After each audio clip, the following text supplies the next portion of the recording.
Oke, assalamualaikum warahmatullahi wabarakatuh. Kembali lagi dengan saya Tomiri, host Info Petani Rokan Hilir. Yaitu saat ini kita sengaja mengundang dari Bapak narasumber kita, Pak Indro Sugiarto, Sarjana Pertanian, yaitu petugas atau admin Simlutan tingkat Kabupaten Rokan Hilir. Jadi kali ini kita akan membahas tentang integrasi Simlutan dengan ERDKK. Jadi yang sangat yang lagi hot-hotnya yang dibicarakan di tingkat petani, ya kan? Jadi di sini akan kita bahas secara rinci dan tuntas supaya nanti petani kita tidak gagal paham mentelaah ERDKK ataupun Simlutan. Nah, jadi kita gali-gali potensi sedikit lah tentang Simlutan dan ERDKK ini. Oke, Pak Indro, apa kabar? Alhamdulillah sehat. Sehat ya? Alhamdulillah. Nah, itu yang paling pertama. Jadi Pak, jadi kita kali ini diskusi lah ya, bincang-bincang santai atau bincang-bincang bermanfaat mengenai integrasi Simlutan dengan ERDKK. Iya. Oke. Sebelum kita masuk, perkenalkan singkat Pak Indro. Ya, Assalamualaikum warahmatullahi wabarakatuh. Waalaikumsalam. Nama saya Indro Sugiarto SP. Alhamdulillah saat ini kami dipercaya sebagai tim admin untuk Kabupaten Rokan Hilir. Jadi kami perlu sampaikan bahwa untuk Kabupaten Rokan Hilir itu sendiri, itu di masing-masing BPP itu ada admin yang bertanggung jawab untuk mengentry dan menginput setiap data kelompok tani, baik yang kelompok tani baru dibentuk ataupun kelompok tani yang mengalami perubahan dari pengurusnya. Begitu, Pak. Oke. Sebelum kita masuk, ini tentang Simlutan ini. Simlutan. Pengertian Simlutan itu apa sebenarnya? Kadang-kadang masih awam kita kan, petani ini masih awam. Simlutan itu apa gitu? Jadi Simlutan itu adalah kepanjangan dari sistem penyuluhan pertanian. Jadi sesuai dengan Permentan nomor 16 tahun 2006 yang mengatur tentang sistem penyuluhan pertanian, yaitu untuk pertanian, perikanan, dan kehutanan. Jadi di Simlutan ini sendiri, Pak Tomiri, itu mencakup data kelembagaan dan data ketenagaan. Data ketenagaan itu sendiri mencakup data penyuluh pertanian, penyuluh PNS, penyuluh THLTB, THLPP, dan penyuluh swadaya. Sementara untuk data kelembagaannya itu mencakup data dinas, data BPP, juga data gabungan kelompok tani, dan juga kelompok ekonomi pertanian begitu. Jadi di sini ada data penyuluh pertanian ya. Iya. Di sini kan banyak penyuluh. Ini sedikit lah kita singgung masalah penyuluhan ini. Iya. Penyuluh pertanian itu kan ada yang dari PNS, ada yang THL gitu, ada yang juga yang dari daerah. Ini kategori penyuluh-penyuluh ini bisa dijelaskan nih beberapa. Jadi kalau untuk di sistem Simlutan itu sendiri, untuk saat ini yang ada di sistem Simlutan itu ada 4 kategori penyuluh yang sudah ada di sistem. Jadi satu penyuluh PNS. Kemudian yang penyuluh THLTBPP, kemudian yang THLPP, kemudian yang penyuluh swadaya. Untuk penyuluh PNS sendiri seperti kita ketahui bahwa yang diangkat oleh pemerintah maupun itu melalui sistem seleksi ataukah yang dari THLTBPP yang diseleksi yang direkrut oleh pusat. Sementara kalau untuk THLPP sendiri itu adalah tenaga harian lepas penyuluh pertanian yang memang direkrut oleh Pemda seperti itu. Kalau untuk THLTB PP untuk Rokan Hilir ada untuk saat ini ada 1 orang yang belum diangkat, Pak Tomiri. Itu kemarin yang dari kementerian. Betul. Jadi ada dari sekian banyak yang sudah direkrut itu tinggal 1 orang. Kemudian di data penyuluh itu juga ada penyuluh P3K, Pak Tomiri. Untuk tahun sebagai informasi di tahun 2021 ini kemarin kita udah dari pusat sudah merekrut yang dari jalur yang PMT Puap, penelitian putra tani, dan juga dari THLTBPP. Yang terakhir itulah penyuluh swadaya. Penyuluh swadaya ini yang penyuluh yang memang dipilih dari petani-petani yang tangguh, petani-petani andalan yang memang bisa sebagai contoh dan pionir nantinya sebagai pemberi inspirasi kepada petani-petani yang ada di lingkungannya seperti itu. Oke. Kalau itu kita lihat di lapangan ada namanya dari perusahaan-perusahaan kayak formulator itu, apakah masuk kategori penyuluh atau gimana itu? Sebetulnya kalau dari di Simlutan itu ada penyuluh swasta begitu. Gitu ya? Betul. Swasta. Itu penyuluh swasta kategorinya. Cuma untuk tahap ini di Kabupaten Rokan sendiri, Rokan Hilir sendiri ya, itu belum sampai sejauh itu melibatkannya. Mungkin nanti untuk masa jangka panjang ke depannya mungkin perlu kerjasama lah nanti. Kira-kira pihak-pihak yang terkait dengan itu untuk nantinya bagaimana merangkul juga penyuluh swasta ini nanti bisa bergabung. Seperti itu. Ya oke. Mengenai penyuluh pertanian oke. Mungkin ada beberapa ya kriteria tadi, ada THLT-PPP, yang PNS, ada yang swadaya dan bukan ada yang swasta P3K, gitu ya, P3K gitu ya. Iya. Ya pada intinya adalah orang-orang ini adalah yang yang memberikan edukasi lah kepada petani gitu ya. Oke. Jadi ini kita masuk ke kelembagaan ini ya tadi ya. Iya. Kelembagaan. Jadi kelembagaan ini apa saja nih kelembagaan ini? Maksudnya? Jadi data kelembagaan ini sendiri kalau kita di dinas itu namanya dinas yang paling tertinggi ya kan. Dinas nantinya itu makanya kami sebagai admin itu bertugas bertanggung jawab di dinas. Nanti di tingkat di lebih bawahnya lagi adalah kelembagaan. Kelembagaan di sini adalah BPP, Balai Penyuluh Pertanian. Di situ juga nanti ada kawan-kawan yang bertugas untuk menginput data-data kelembagaan yang ada di BPP. Jadi kenapa ini dilakukan? Sesuai dengan program pemerintah bahwa untuk mempermudah sistem dari penginputan data sehingga petani-petani yang ada di kecamatan-kecamatan yang wilayahnya berjauhan dengan kota kabupaten itu tidak perlu repot-repot. Sehingga memutus rantai birokrasi yang lebih singkat begitu. Berarti kalau petani ingin berurusan gitu ya, berurusan udah di kecamatan gitu ya. Karena selama ini yang sering kami lihat bahwa tidak semua dari administrasi kelompok tani itu lengkap. Sehingga apabila yang bersangkutan itu datang ke kabupaten, sementara ada beberapa data yang masih kurang. Nanti kalau memang mereka ada di wilayahnya itu admin Simlutannya, sehingga lebih mudah apabila ada data-data yang kurang untuk melengkapi datanya begitu, Pak. Oke. Jadi ini misalnya kan kita ada kelompok tani nih, atau belum ada kelompok tani nih. Ini bagaimana nih supaya mereka ini terdaftar di kelembagaan atau Simlutan ini? Iya. Jadi untuk Simlutan ini sendiri ada dua kategori kelompok tani, Pak. Satu kelompok tani yang memang belum dibentuk. Dan yang kedua adalah kelompok tani yang sudah dibentuk tetapi terjadi perubahan pengurus. Baik itu yang dikarenakan pengurusnya itu meninggal atau pindah atau memang tidak aktif lagi. Jadi kita harus bahas satu-satu, ya kan. Jadi kalau untuk petani yang kelompok tani yang dalam artiannya ya belum sama sekali dibentuk, salah satu syarat pokok yang dilengkapi petani itulah pertama dia harus membuat berita acara pembentukan kelompok tani ya. Berita acara pembentukan kelompok tani ini sendiri itu disepakati, dilakukan musyawarah antara petani-petani yang punya keinginan yang sama ingin membentuk kelompok dengan didampingi oleh penyuluh pertanian khususnya dan juga dihadiri oleh aparat desa, itu penghulu ataupun lurah seperti itu. Jadi dari hasil rembukan ini tadi dibuatlah sebuah perjanjian yaitu dalam bentuk berita acara yang ditandatangani oleh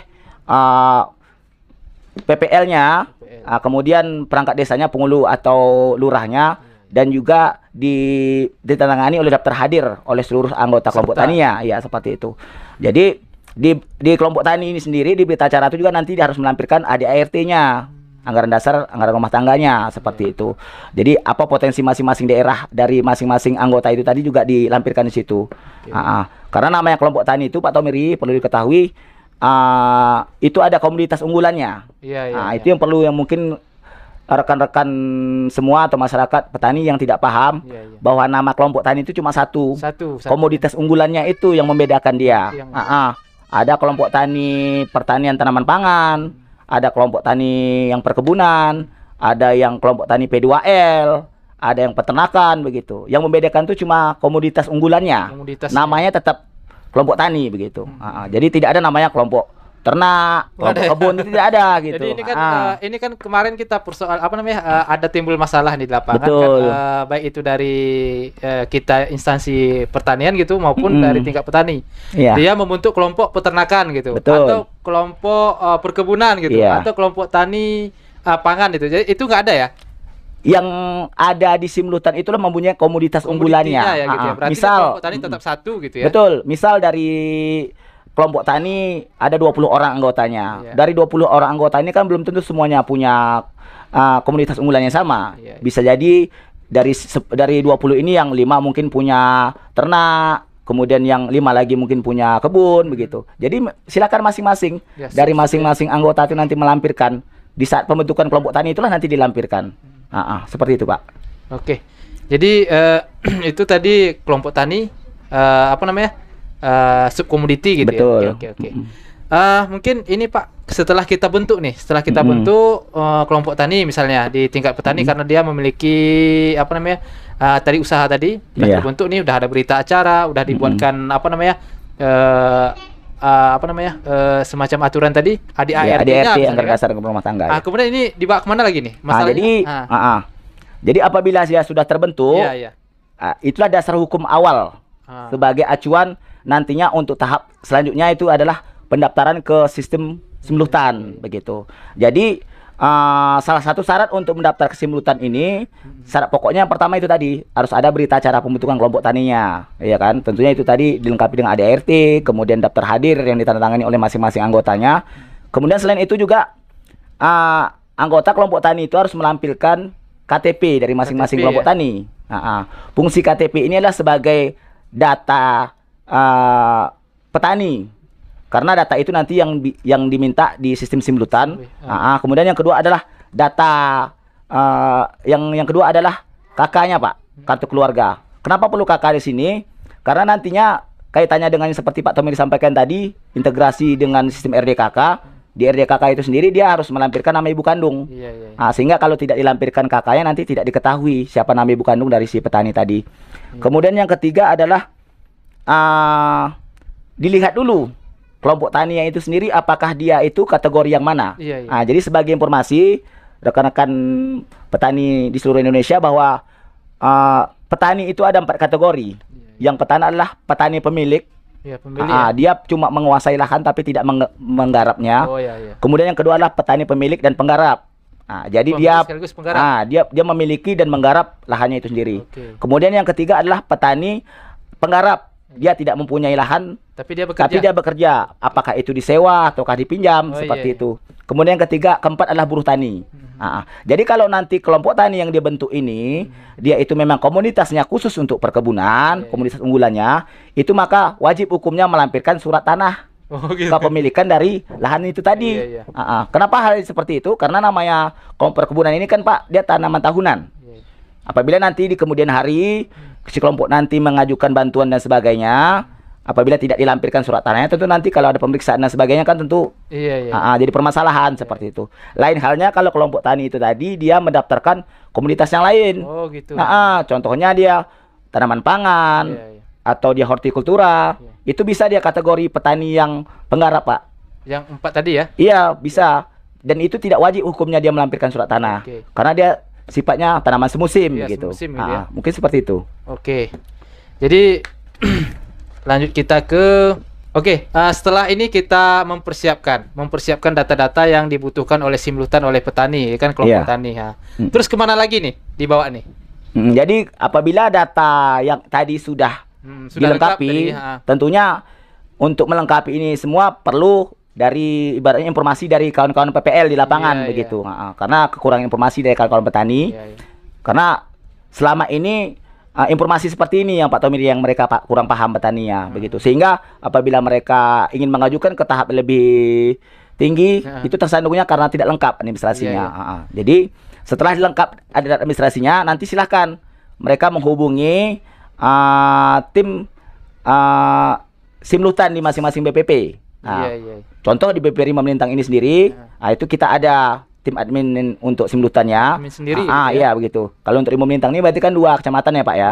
Rima Melintang dan Bangko Pusako begitu. Nanti silakan menghubungi dari tim admin yang BPP-nya, simultannya. Gitu ya. Nah, itu Bu Meli Sofiana Saragi SP. Iya, iya. Nah, nanti juga berkoordinasi dengan koordinator BPP-nya, Pak. Oh gitu. Nah, harus juga nanti koordinasinya dari ke koordinator BPP dulu jumpa. Nanti koordinator BPP yang mengarahkan ke adminnya begitu. Nah, seperti itu. Jadi mungkin begini, lebih simpelnya mungkin ya, petani sudah menyiapkan berita acara, mengumpulkan KTP, KK, kemudian ADART tadi. Betul. Mereka melaporkan atau membawa berkas-berkas ini kepada penyuluh pertanian. Kemudian penyuluh pertanian langsung berkoordinasi dengan tim entry di kecamatan gitu ya. Betul. Nah, setelah itu nanti di baru BPP di BPP itu ya, diasesikan oleh adminnya, kemudian BPP kepala koordinatornya, baru nanti diinput ke ini apa, ke simultan gitu ya. Betul. Oke, mungkin seperti itu yang prosesnya ya. Syarat-syaratnya lagi ini ada tambahan nih seperti ID nih. Ini fungsi. Betul. Kelompok tani sekarang harus punya ID, itu maksudnya gimana tuh? Nah, jadi ID ini Pak sama dengan halnya KTP. Kalau untuk petani sendiri. Nomor ya. ID itu sebagai identitas. Identitas itu. Sebagai penanda bahwa kelompok tani itu legal secara hukum. Oke. Karena secara umum rata-rata kelompok tani di Rokan Hilir khususnya itu namanya itu hampir sama. Iya. Contoh Sumber Makmur, mungkin berapa buah sih kelompok tani Sumber Makmur yang ada di Rohil. Malah berdampingan desa dalam satu kecamatan tuh ada beberapa nama kelompok yang sama gitu ya. Betul. Jadi dengan adanya ID ini sebagai penanda bahwa Sumber Makmur yang dimaksud tuh Sumber Makmur ini seperti itu. Sehingga apabila nanti si kelompok tani ini mengajukan ke tahap lebih lanjut, mengajukan bantuan dan sebagainya, nanti diperlukan surat rekomendasi yang menandakan bahwa legalitas dari kelompok tani ini yang dikeluarkan oleh BPP masing-masing. ID inilah sebagai dasar secara hukumnya dia memang terdaftar begitu. Dan perlu diketahui kawan-kawan semua bahwa yang menerbitkan ID ini adalah di pusat, Pak. Bukan kita di BPP maupun di kabupaten. Karena selama ini banyak salah penafsiran, Pak. Seolah-olah pihak kabupaten atau pihak BPP yang mengeluarkan ID-nya. Sementara itu secara otomatis sistem apabila gitu ya? Betul. Di saat kita mendaftarkan kelompok tani di simultan itu secara otomatis terdaftar nomor ID-nya. Kemudian perlu kami tambahkan juga, Pak Tom, selain ID itu juga ada titik koordinat. Titik koordinat. Betul. Ada penambahan titik koordinat untuk kelompok tani. Mungkin sebelumnya dulu Pak Tomiri belum ada ya titik koordinat dia. Jadi kaitannya titik koordinat ini adalah kaitannya dengan integrasi dengan RDKK tadi, Pak Tom. Apa sih fungsi titik koordinat ini? Ya kan? Titik koordinat ini adalah untuk sebagai penanda penentu bahwa memang betul petani itu berlokasi atau berusaha usaha taninya di situ begitu. Karena ini namanya citra satelit yang bisa langsung dipantau begitu kan. Sehingga tentunya ini fungsinya untuk memudahkan dari rekan-rekan PPL di lapangan dan kelompok tani untuk mensupervisi dan memverifikasi keberadaan dari lahan petani itu sendiri begitu. Sehingga tidak terjadinya permasalahan tumbang tindih atau bersengketa dan sebagainya begitu. Kemudian juga dilampirkan nomor handphone di situ. Sehingga memudahkanlah apabila nanti ada hal-hal yang dianggap perlu atau informasi-informasi yang perlu disampaikan begitu. Jadi begini, mengenai nomor handphone tadi ini sangat tertarik kita ya, karena ini sebenarnya agak sensitif. Jadi di aplikasi itu apakah dihiddenkan, dihilangkan, atau tidak bisa dilihat orang secara umum atau bisa dilihat? Jadi untuk nomor handphone sendiri, Pak Tom, itu di sistem penginputan itu dimunculkan, tapi apabila sudah disimpan itu tidak tertera nomor handphonenya. Misalnya ada orang-orang tertentu atau oknum-oknum tertentu nggak bisa melihat? Tidak bisa. Kecuali orang yang adminnya gitu ya. Jadi kalaupun nanti seumanya di entry setelah disimpan, ya kan, yang nomor handphonenya itu tidak muncul. Karena ini sangat menarik sekali karena banyak kejadian-kejadian di lingkungan petani maupun kelompok tani kita bahwa nomor HP yang tertera itu bisa dimanfaatkan oleh oknum-oknum yang tidak bertanggung jawab gitu ya. Terjadinya penelponan penipuan, ya kan, kemudian dibawakan sebagai salah satu nama Kementerian Pertanian dibawa-bawa di situ untuk mengambil keuntungan, salah satu modus lah gitu, penipuan dan sebagainya. Jadi ini mudah-mudahan bisa dihiddenkan lah ya, untuk nomor HP khususnya. Jadi itu untuk mengantisipasi lah terjadinya seperti itu. Karena kan banyak tuh kejadian kelompok-kelompok tani, gapoktan kita ditawari bantuan berapa gitu, misalnya kan, Pak, Bapak menerima bantuan nih, kan karena udah tahu semua kan kelompok tani yang mana gitu kan.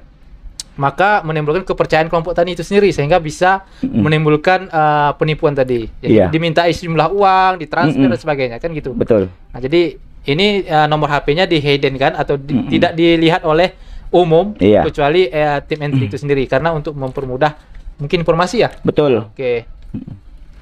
Mungkin tadi sudah mengenai titik koordinat, nomor HP, status petani sudah kita ketahui juga ada beberapa status petani. Nah, ini terakhir mungkin ya tentang integrasi. Integrasi antara Simlutan dengan RDKK nih. Nah, ini kalau orang mengajukan pupuk sekarang kan RDKK-nya pakai apa nih? Internet sekarang nih. Betul. Nah, ini gimana ini?